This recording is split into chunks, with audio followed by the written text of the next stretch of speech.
I'd have pulled out weeks ago if I was going to pull out, you know. I've fought many times with injuries, as you know. I've fought with injured shoulder before, broken hand, broken ribs. Daniel falls ill. He looked incredible. I hear I wasn't here in training last night. So that's strange. He's ill.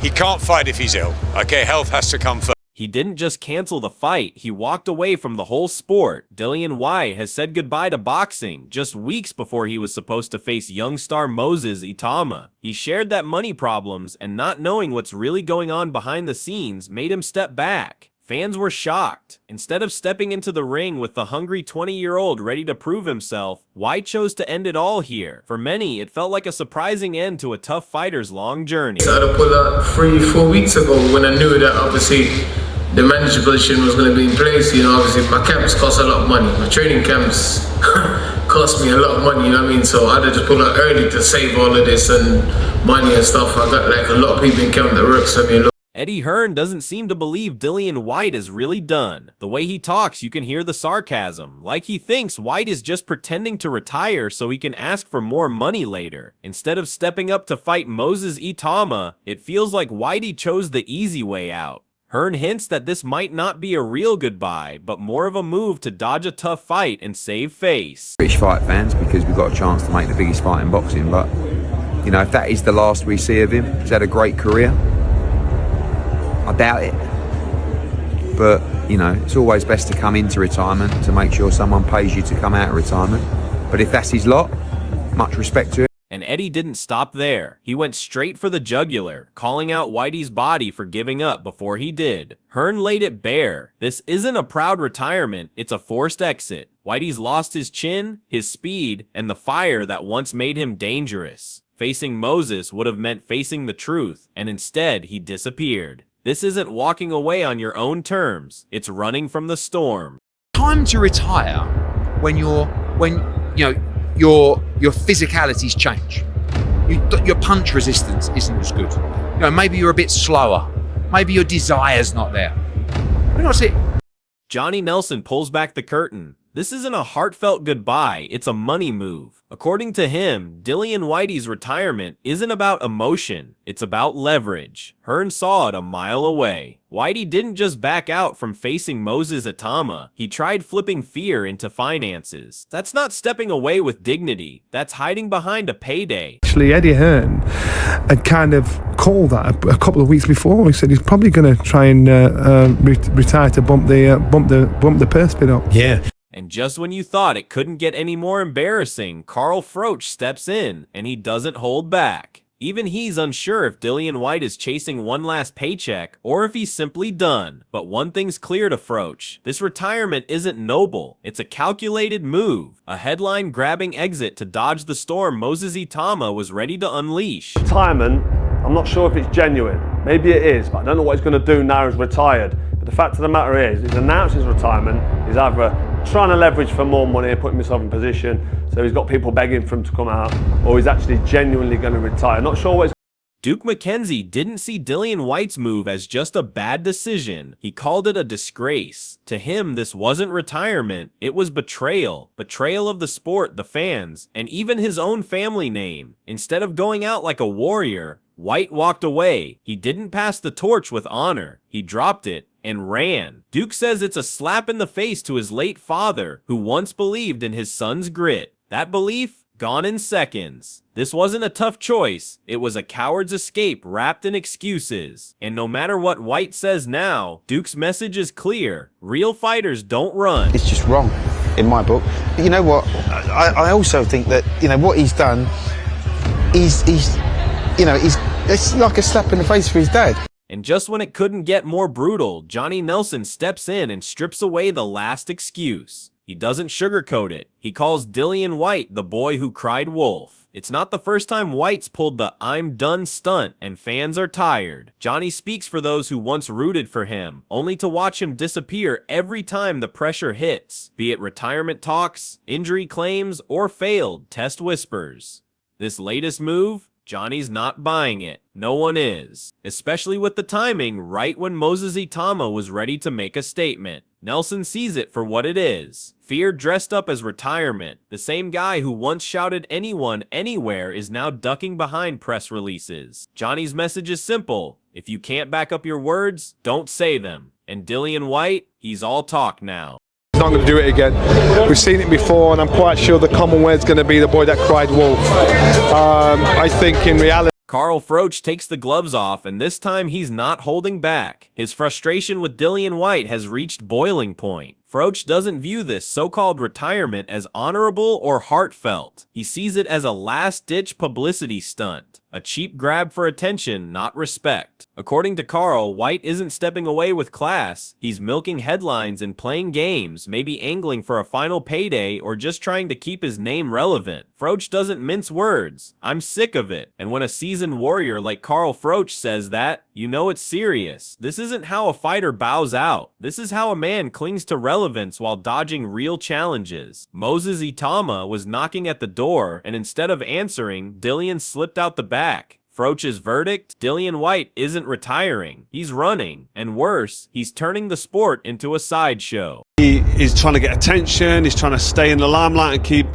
keep in the public eye, or is he trying to do it as a negotiating ploy, so when he's retired it's going to cost a bit more money to get him out of retirement? But either way, if I'm totally honest, I'm getting... But amidst the fiery takedowns and unforgiving commentary, Spencer Oliver steps in with a more measured but no less revealing perspective. He gives Dillian Whyte credit for the energy, the drama, the unforgettable pressers that lit up the heavyweight scene. Whyte was a showman. He was a serious talent, but Spencer's tone carries an undeniable sadness because he knows how much more it could have been. Yes, Whyte knew how to sell a fight, but the tragedy is that when the fight truly mattered, when Moses Itauma, the next generational threat, came knocking, Whyte chose silence over smoke. Spencer doesn't scream betrayal, he whispers disappointment, and somehow that hits harder, because it's not just about missed punches, it's about missed legacy. Whyte didn't go out with a war. He faded out with a whimper, and Spencer, even while trying to show respect, can't deny the truth. Fans won't remember the hype, they'll remember the hush. The final chapter where there were no gloves, no grit, and no fight. And that's what will stick. He's a big personality and he sells fights so well, and he's a big character, and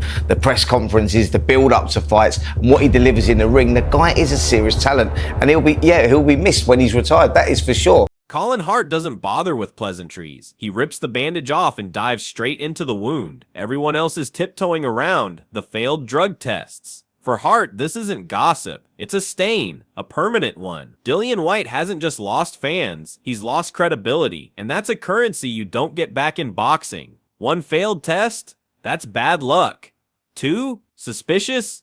3? Now you're talking about a career that starts to look like it was built on deception. And Hart doesn't have to say it outright. His implication is surgical and savage. The damage isn't just to Whyte, it's to the sport that gave him a platform. Boxing is brutal enough without having to question whether a punch was fueled by talent or by chemicals. And now, with Dillian's sudden retirement just as Moses Itauma was rising, the whole thing reeks of retreat, not just from a fight, but from accountability. Colin Hart's final words hit like a knockout. Dillian Whyte didn't retire, he collapsed. And worse, he took the truth down with him. He's been failed two previous drug tests. The second one, he was exonerated. So let's not jump to conclusions. But it's not good for him, and it's not good for the... Dave Coldwell doesn't sugarcoat it. He says what every diehard boxing fan was thinking the second the news hit. Cheating bastard. Brutal? Maybe. But honest?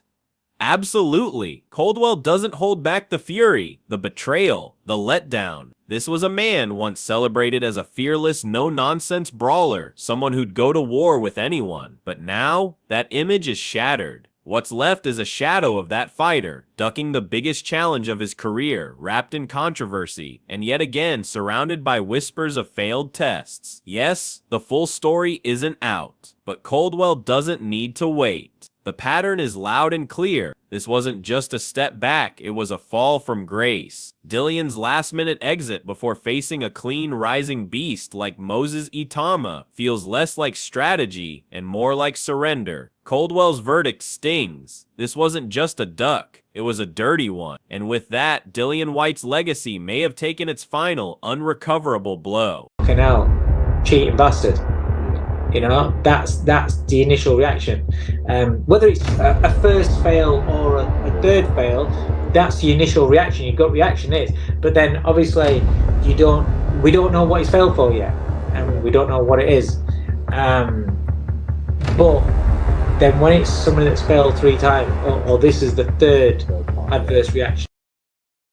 Tony Bellew doesn't just praise Moses Itauma, he elevates him. While the rest of the boxing world is reeling from Dillian Whyte's retreat, Bellew flips the script and shines a spotlight on what truly matters. Now the rise of Moses Itauma. No soft comparisons, no flattery wrapped in cliches. Bellew straight up puts Itauma in the same conversation as Alexander Usyk. That's not hype. That's heavyweight royalty recognizing a future king. Bellew breaks it down. The footwork, the fight IQ, the composure, the fearlessness. Moses has it all. Yes, he may lack the size of boxing's usual beasts, but so did Usyk. And Usyk proved the game isn't about being the biggest, it's about being the best. With Dillian Whyte out of the way, Bellew makes it clear this is Moses Itauma's era. No more shadows, no more next big thing. He is the big thing. And according to Bellew, the heavyweight division should be on high alert because what's coming isn't just talent, it's trouble. But he's the next in line. I think he's the future of the heavyweight division. I think he's an outstanding talent. I think he's got a good team around him. Ben Davison and Lee Wiley is the brains that study everything. And they use what we call video analysis now in boxing. They're the one team that... Derek Chisora, never one to sugarcoat, just delivered the knockout truth the boxing world needed to hear. His message? Fighting Moses Itauma isn't a test. It's a career-ending risk. Chisora doesn't mince words. He flat out says what many were thinking, but were too scared to admit Dillian Whyte had no shot. Zero. None. In Chisora's world, you'd have better odds hitting the lottery than landing a win against Moses, and he's not exaggerating. At just 24, Moses Itauma is a cold-blooded technician trained by elite-level coaches, with knockout power that turns lights off, and careers too. Chisora sees the writing on the wall. This isn't just another talented prospect. This is a problem for the entire heavyweight division. Dillian Whyte must have felt it creeping in, that instinct, that fear, because when veterans start pulling out, it's not always about contracts or injuries. Sometimes it's about knowing what's waiting in the other corner. Chisora's final word hits like a left hook. Moses isn't just coming, he's clearing the division, and Whyte was the first to step aside before the storm. Who's 24 years old, who's got always faculties right, getting trained by one of the best trainers in the United Kingdom, and then mate, it's like you got more chance of winning the lottery than you beating that Moses Itauma. Let's be honest. Dillian Whyte's retirement. It's not just a headline, it's a humiliation that shook the boxing world. A man who once roared for war against the best, folded at the thought of facing a 19-year-old phenom, Moses Itauma. From Eddie Hearn's sarcasm to Carl Froch's disgust, from Johnny Nelson's ruthless comparisons to Duke McKenzie's personal disappointment, the boxing world echoed one truth: Whyte didn't retire. He ran. He ducked, delayed, and disappeared, hiding behind excuses, drug test shadows, and PR stunts. Meanwhile, Moses said nothing, because he didn't need to. The silence of a disciplined destroyer speaks louder than the noise of a collapsing veteran. As Tony Bellew said, he's the future. As Chisora brutally declared, you've got a better chance winning the lottery than beating him. And when even legends like Colin Hart connect Whyte's career to failed tests and crumbling credibility, you know, this isn't just the end of a fighter, it's the end of a facade. Moses Itauma is the storm the heavyweight division wasn't ready for, and Whyte, he knew it. So now, we flip the script. No more fake drama, no more fragile hype, no more fragile hype. Just real talent, real fights, and a new era. If you're ready to witness the rise of a future world champion, lock in now. Subscribe, turn on notifications, because this isn't just boxing, this is the takeover. And trust us, it's only just getting started.